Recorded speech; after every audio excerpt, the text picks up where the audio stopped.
Hi అండి, నమస్తే. Welcome to the channel. సింపుల్గా అరటిపూ కర్రీ మేకింగ్ వీడియో చూద్దాము. ఫస్ట్ అరటిపూ తీసుకొని దానిపైన అలా పొరలు తీస్తూ ఉంటే మనకి ఇలాగే లేయర్ లాగా వస్తుందండి. ఇవన్నీ తీసి పక్కన పెట్టుకొని ఇవి ఓపెన్ చేస్తే దానిలోన ఇలాగా నేను చూపిస్తాను చూడండి ఫ్రెండ్స్.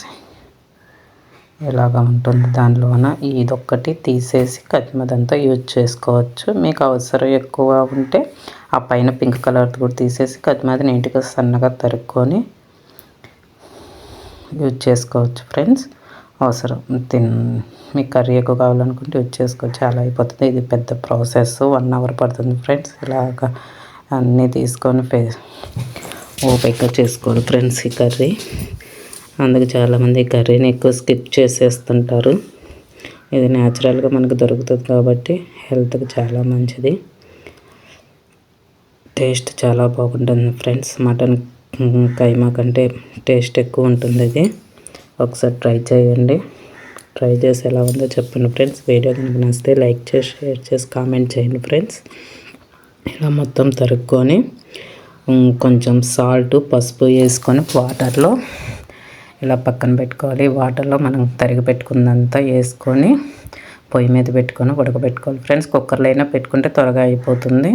మీకు ఎలా కన్వీనియంట్ అయితే అలా చేసుకోండి ఫ్రెండ్స్.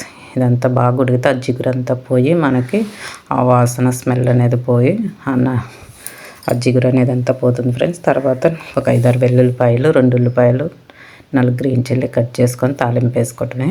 పోపు వేసుకొని ఆ వెల్లుల్లిపాయలు అన్నీ వేసుకొని, ఉల్లిపాయలు, పచ్చిమిర్చి, కరివేపాకు అన్నీ కొంచెం పసుపు తాలింపులో వేసాను ఫ్రెండ్. ఇవన్నీ వేగిన తర్వాత అంతలోకి పక్కన పెట్టుకున్నాం కదా, ఉడికిపోతుంది అది కూడా.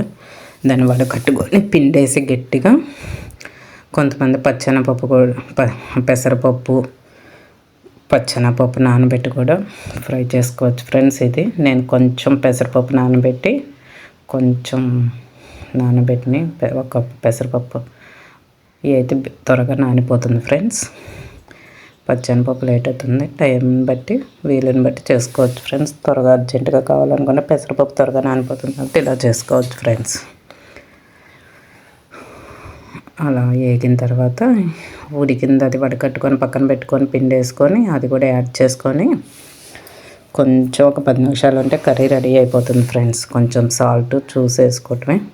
కారం నేను ఏ మసాలా ఏమీ వేయలేదు ఫ్రెండ్స్.